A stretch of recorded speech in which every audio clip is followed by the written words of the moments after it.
আসসালামু আলাইকুম। এখন দেখবেন সংবাদ শিরোনাম। গুমোট গরম কাটিয়ে রাজধানীতে আকস্মিক শিলাবৃষ্টি, আগামী কয়েকদিন অব্যাহত বর্ষণের পূর্বাভাস। বইমেলায় ক্ষতিগ্রস্ত স্টল, ব্যাহত বেচা বিক্রি। গুরুতর অসুস্থ প্রধানমন্ত্রীর রাজনৈতিক উপদেষ্টা মির্জা আব্বাসের মস্তিষ্কে 2 দফায় অস্ত্রোপচার, হাসপাতালে গিয়ে খোঁজ খবর নিলেন তারেক রহমান।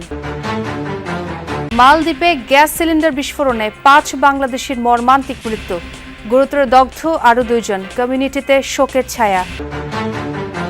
ইরাকে রিফুয়েলিং বিমান বিধ্বস্তের ঘটনায় 6 মার্কিন সেনা নিহত, মুজতবা খামেনি সহ শীর্ষ নেতাদের তথ্য দিলে $1 কোটি পুরস্কার ঘোষণা ট্রাম্প প্রশাসনের।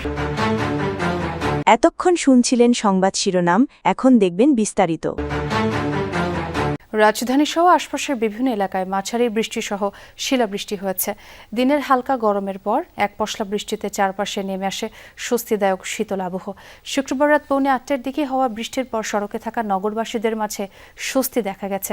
তারা বলছেন, ইফতারের পর হালকা গরম আবহাওয়ার মধ্যে বৃষ্টি হওয়ায় বেশ ভালো লাগছে। বৃষ্টি ভোগান্তি না হয়ে সবার জন্য স্বস্তির হয়েছে বলেও জানান তারা। তবে হঠাৎ বৃষ্টিতে ভোগান্তিতেও পড়তে হচ্ছে শপিংয়ে বের হওয়া নগরবাসীকে। বৃষ্টির কোনো প্রস্তুতি ছাড়া ছুটির দিনে বের হওয়ায় অনেকেই ভিজে যান। এদিকে আবহাওয়া অফিস বলছে, মৌসুমের স্বাভাবিক লঘুচাপ দক্ষিণ বঙ্গোপসাগরে অবস্থান করছে।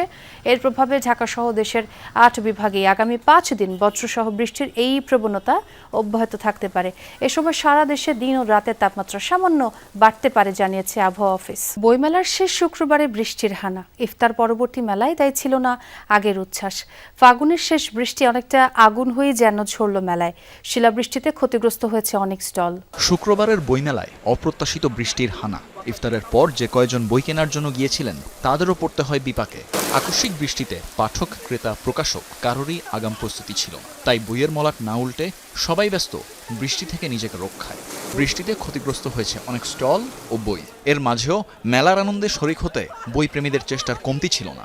যারাই এসেছেন প্রতিটা মানুষই দেখবেন যে এই মুহূর্তে বই কিনছেন। আজকে ফ্রাইডে অনুযায়ী অনেক ভালো ছিল। শিলা পড়ছে আর সাথে দমকা হওয়া, সো এর কারণে হচ্ছে আমাদের কিছু বই ভিজে গেছে। পাঠকরা যারা বই কিনতে এসেছিলেন তারাও বন্ধু হয়েছিলেন, তারপরে পানিও তো জমে গিয়েছিল। আমার ভীষণ ভালো লেগেছে, অনেকের কাছে এটা দুর্ভোগ মনে হয়েছে। সেখানে আমরা আটকা পড়ে গেলাম, লেখকের কাছ থেকে আরও বেশি কবিতা শুনলাম।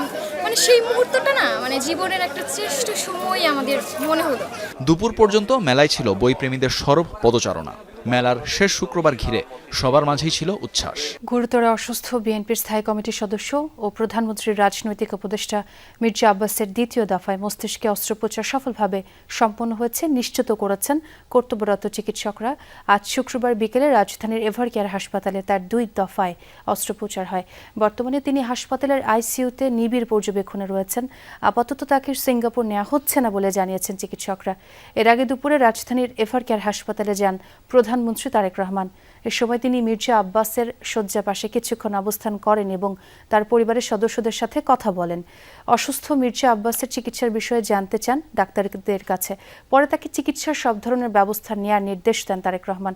গত বুধবার অসুস্থ হয়ে পড়লে মির্জা আব্বাসকে রাজধানীর এভারকেয়ার হাসপাতালে ভর্তি করা হয়। বিএনপি জামায়াতের নেতারা তাকে দেখতে যান হাসপাতালে। মালদ্বীপে গ্যাস সিলিন্ডার বিস্ফোরণে প্রাণ হারিয়েছে 5 বাংলাদেশি। বৃহস্পতিবার রাজধানী মালের অদূরে অবস্থিত দিগুড়া দ্বীপে এই দুর্ঘটনা হয়। ভোররাতে সেহরির সময় চুলা জ্বালাতে গিয়ে আচমকা সিলিন্ডার বিস্ফোরিত হয়ে মুহূর্তেই ছড়ায় আগুন।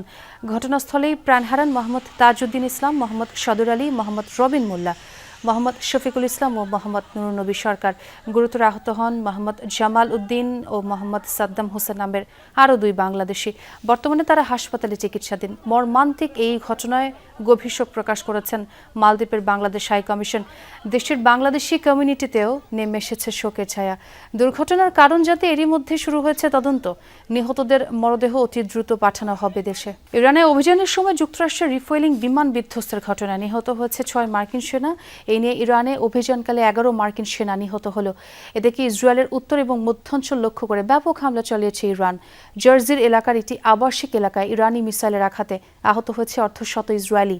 অন্যদিকে আওয়াজ সহ ইসরায়েলের বিভিন্ন স্থানে ব্যাপক হামলা চালিয়েছে ইসরায়েল। এখন পর্যন্ত দেশটিতে প্রাণহানি 1400 ছাড়িয়েছে। বৃহস্পতিবার অপারেশন এপিক ফিউরির অধীনে ইরানে অভিযানে অংশ নেয় যুক্তরাষ্ট্রের 2টি KC-135 মডেলের রিফিউলিং এয়ারক্রাফট। অভিযানের সময় ইরাকের পশ্চিমাঞ্চলের আকাশ থেকে হঠাৎই রহস্যজনকভাবে নিখোঁজ হয় উড়োযান দুটির একটি। পরে মার্কিন সামরিক কমান্ড আনুষ্ঠানিকভাবে এই ক্ষতির কথা স্বীকার করে। এ ঘটনার পর উদ্ধার অভিযানে অংশ নেয় একাধিক চিনুক হেলিকপ্টার ও কমব্যাট উড়োজাহাজ। তবে হামলা নয়, এটিকে দুর্ঘটনা বলেই দাবি করছে মার্কিন সেন্টকম। বিমানটির সকল ক্রু নিহত হয়েছে বলেও নিশ্চিত করা হয়। তবে এর আগে ট্যাঙ্কারটিতে মিসাইল হামলার দাবি করে ইরাকের একটি সশস্ত্র গোষ্ঠী। বিধ্বস্ত উড়োযানটির মডেল বোয়িংয়ের তৈরি, যা মাঝ আকাশে যুদ্ধ ও বোমারু বিমানের রিফুয়েলিংয়ের কাজে ব্যবহৃত হয়। এদিকে সময় যতই গড়াচ্ছে বাড়ছে ইরানের প্রতিরোধ। নতুন করে ইসরায়েলি ভূখণ্ড লক্ষ্য করে একের পর এক মিসাইল ছোড়ে ইরানের সামরিক বাহিনী। বিভিন্ন পাল্লা এবং সক্ষমতার এসব ক্ষেপণাস্ত্র নিক্ষেপ করে আইআরজিসি। এসব ক্ষেপণাস্ত্র রীতিমতো তাণ্ডব চালায় ইসরায়েলের উত্তর ও মধ্যাঞ্চলে। এর মধ্যে সবচেয়ে বেশি ক্ষতিগ্রস্ত হয়েছে জার্জির শহর। বেশ কয়েকটি স্থাপনায় সরাসরি আঘাত হানে ইরানি মিসাইল। এতে ক্ষয়ক্ষতি হয় নিরাপত্তা চৌকি, আবাসিক ভবন সহ বিভিন্ন স্থাপনা।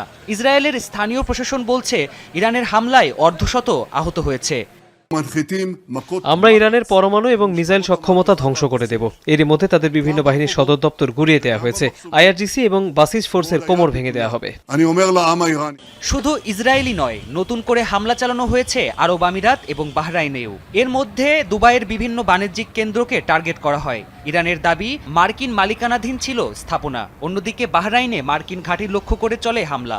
এদিকে ইরানের বিভিন্ন স্থানে অব্যাহত আছে মার্কিন এবং ইসরায়েলি যৌথ অভিযান। বৃহস্পতিবার রাত থেকে এখন পর্যন্ত ইরানের অন্তত 200 টার্গেটে সফল হামলা চালিয়েছে ইসরায়েল। ইরানের নতুন সর্বোচ্চ নেতা মুস্তফা খামেনি ও নিরাপত্তা কাউন্সিলের উপদেষ্টা আলী লরিজানির বিষয়ে তথ্য দিলে $1 কোটি মার্কিন পুরস্কার ঘোষণা করেছে ট্রাম্প প্রশাসন।